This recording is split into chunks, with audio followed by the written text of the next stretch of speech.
देखिए, जिस तरीके से बार बार पार्लियामेंट को अजर्न किया जा रहा था सरकार की तरफ से, विपक्ष मांग कर रहा था कि मणिपुर पर चर्चा हो, विपक्ष मांग कर रहा था कि संभल पर चर्चा हो, विपक्ष मांग कर रहा था अजमेर पर चर्चा हो, विपक्ष मांग कर रहा था कि अदानी का जो इंडाइटमेंट है उस पर चर्चा हो। ये सब देश से जुड़े हुए बहुत अहम मुद्दे हैं। देश में उनकी भागीदारी है और देश के सम्मान और देश की प्रतिष्ठा की लड़ाई है ये। पर सत्ता पक्ष जो है उस पर चर्चा ही नहीं होने दे रहा था, लगातार हाउस को अडजर्न कर रहे थे। 15 मिनट पार्लियामेंट का शुरू नहीं हुआ कि आप अडजर्न शुरू कर देते हैं।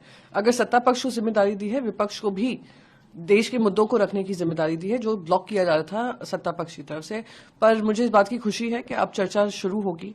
हम सब पार्लियामेंट में आते हैं, पार्लियामेंट में व्यापक चर्चा हो, देश से जुड़े हुए मुद्दों पर चर्चा हो। पर जिस तरीके से स्थगित हो रहा था वो दर्दनाक था। अब ये एक स्पिरिट में, ये कोऑपरेशन की स्पिरिट में शुरू हुआ है। मैं उम्मीद करती हूं कि सत्ता पक्ष अपनी जिम्मेदारी समझकर जो भी अहम मुद्दे हैं और अकाउंटेबिलिटी और ट्रांसपेरेंसी को ध्यान में रखते हुए विपक्ष की जो भी सवाल है, जो भी उनके मुद्दे हैं, उस पर भी चर्चा करें।